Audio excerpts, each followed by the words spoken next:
Hi hello నమస్తే welcome back to iDream media. ఈరోజు మనతో ఉన్నారు ఇమిగ్రేషన్ కన్సల్టెంట్ అండ్ అలాగే హైకోర్ట్ అడ్వకేట్ అయిన పృథ్వీ గారు. సో ముఖ్యంగా స్టూడెంట్ వీసాకు సంబంధించిన ఇంటర్వ్యూ ఫార్మాట్స్ అనేవి ఏ విధంగా ఉంటాయి, వాటికి సంబంధించిన ముఖ్యమైన ఇన్ఫర్మేషన్ ఈరోజు ఎపిసోడ్ తెలుసుకుందాం.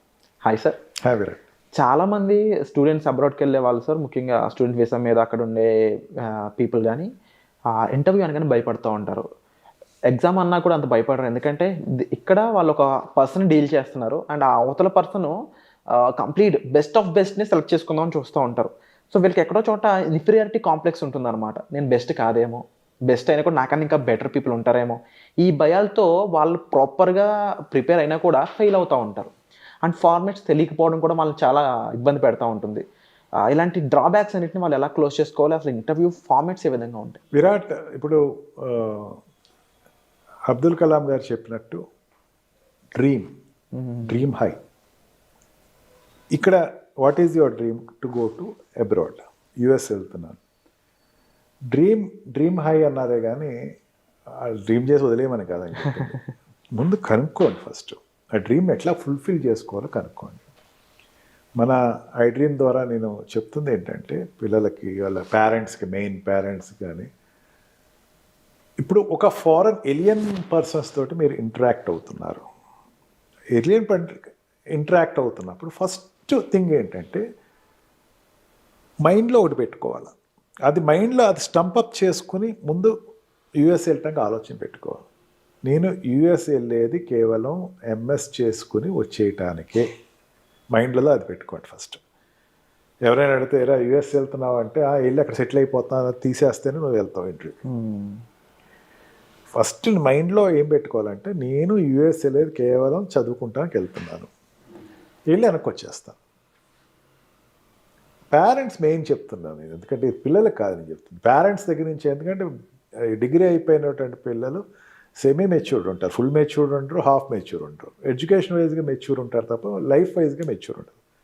నేను ఈ ఎంఎస్ అక్కడ పంపిస్తుంది, ఎంఎస్ పంపించడానికి కేవలం పేరెంట్స్ నేను ప్రిపేర్ చేస్తున్నాను. అది నేను అక్కడ పంపించే పిల్లలను, మీరు పంపించే పిల్లలు మీరు ఏం చెప్పాలంటే ఇక్కడికైనా యూనివర్సిటీలో ఆప్షన్స్, అక్కడ ఉండేటువంటి టెక్నాలజీలో, అక్కడ ఉండేటువంటి సైన్సెస్ నీకు ఎక్కువ అవైలబుల్ ఉంటాయి, అందుకని నేర్చుకునే అవకాశం ఉంటుంది.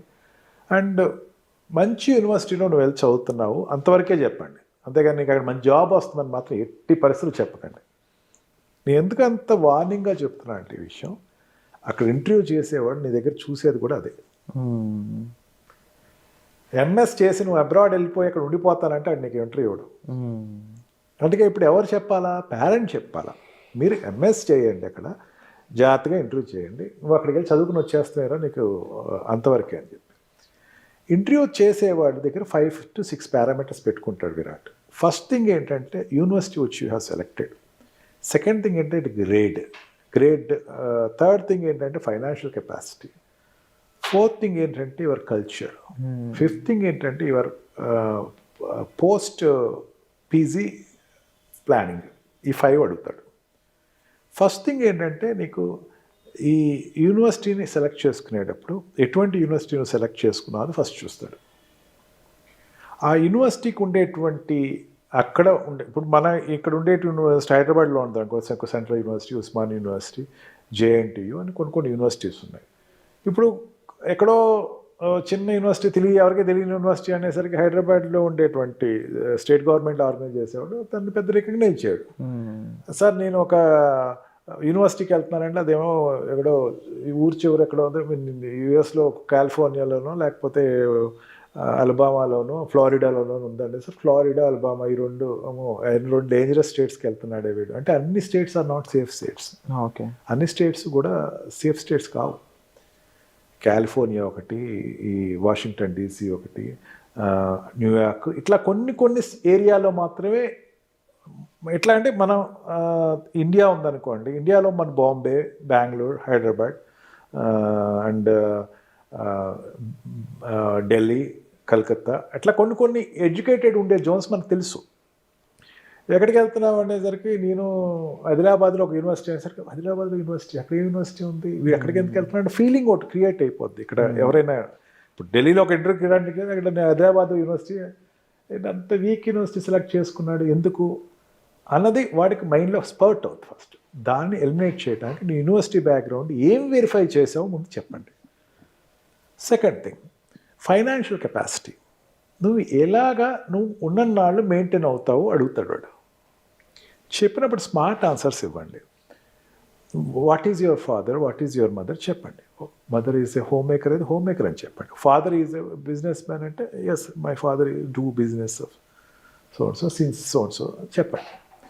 అండ్ వాట్ ఆర్ యూ అంటే స్టూడెంట్ అని చెప్పండి. యు ఆర్ ఎర్నింగ్ పర్సన్ అంటే వాడు మీకు చాలా డిస్క్రైబ్ చేస్తారు.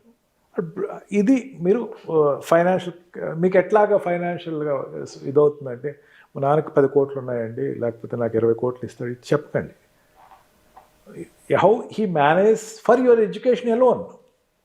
నా ఎడ్యుకేషన్కి ఇంత అవుతుంది, దానికి ఇంత అమౌంట్ మా ఫాదర్ దాంట్లో డిపాజిట్లో ఉంది, బ్యాంక్ డిపాజిట్లో ఉంది, లోన్ ఇంత అప్లై చేస్తున్నాను, లోన్ ఎట్లా తీరుస్తామని అడుగుతాడు. లోన్ ఎట్లా తీస్తా అంటే చెప్తున్నా, ప్రతి అంశం చెప్తున్నాను. అక్కడ జాబ్ చేసి తీసుకుంటా అంటే వెంటనే రిజెక్ట్ అంటాడు. My educational values will increase for meeting my expenses and clearing the loans అని చెప్పండి. నీకు ఇండియాకి అక్కడ కల్చర్ ఎట్లా తెలుసు, నీకు ఎట్లా ఉంది యుఎస్ కల్చర్ అనేసరికి don't discourage America, don't discourage India. India is the worst country, America is best country అనకండి. బోత్ ఆర్ బ్యూటిఫుల్ కంట్రీస్ అని చెప్పండి. And what is your future plans in US అని చెప్తాడు. ఐ వాంట్ సెటిల్ దేర్ అనకండి. పొరపాటును కూడా మాట్లాడాలి. ఇక్కడ అడిగే క్వశ్చనే చాలా ట్రికీగా అడుగుతాడు. What is your future plan for your MS అంటే immediately after completing my MS I just will return back to India for doing applying my masters of science and get good opportunities India అని చెప్పండి. And siblings ఎవరైనా ఉంటారా అక్కడ, మీకు ఎవరైనా చుట్టాలా ఉన్నారని చెప్తే ఉన్నారని చెప్పండి, లేకపోతే లేరని చెప్పండి. అంతేగాని నేను వెళ్ళి వాడింట్లోనే ఉంటాను, సెటిల్ అవుతాను అన్నది మాత్రం రానివ్వకండి దయచేసి. అండ్ ఆల్సో మీకు అక్కడ మరి హౌ యువర్ హెల్త్ ప్రాబ్లమ్స్ ఏమైనా వస్తాయి అంటే ఇన్సూరెన్స్ పాలసీ తీసుకుంటా అని చెప్పండి. ఇన్సూరెన్సెస్ క్లెయిమ్ చేస్తా అని చెప్పండి. అంతేగాని నేను ఇంకో $10 లక్షల దాంట్లో బ్యాంక్లో వేస్తారు, లేకపోతే ఎప్పుడు కూడా అక్కడ సెటిల్ అయ్యేస్తాను అనేది రానివ్వకుండా చూసుకునేటట్టు is the best. Go with an neat decorum, మంచిగా నీట్గా ఇన్షర్ట్ చేసుకుని, టైప్ కట్టుకొని, మంచి కోట్ వేసుకుని. ఆడవాళ్ళు అయితే లైట్ సింపుల్ డ్రెస్ వేసుకోండి, ఇండియన్ డ్రెస్ అయినా చాలా సింపుల్ డ్రెస్ వేసుకోండి. బ్లర్ కలర్స్ ఏది వేసుకెళ్ళకండి. అండ్ మీ ఫైల్ కూడా నీట్గా ఫోల్డప్ చేసుకోండి. మా ఫైల్ అనేది చూసేసరికి ఇంప్రెసివ్గా ఉండాలి. And be smiling always. Don't get desperated before him. ఏదో కన్ఫ్యూజన్ క్వశ్చన్ వచ్చినా సరే మీరు డెస్పరేట్ అయిపోయి మన ఎగ్జామినేషన్లో తలతో ఇట్లా కొట్టుకుంటూ ఉంటారు, అట్లా కొట్టుకుని don't give a bad signals to the interview holder. ఇవి తీసుకుంటే you will be selected, there is no doubt of it.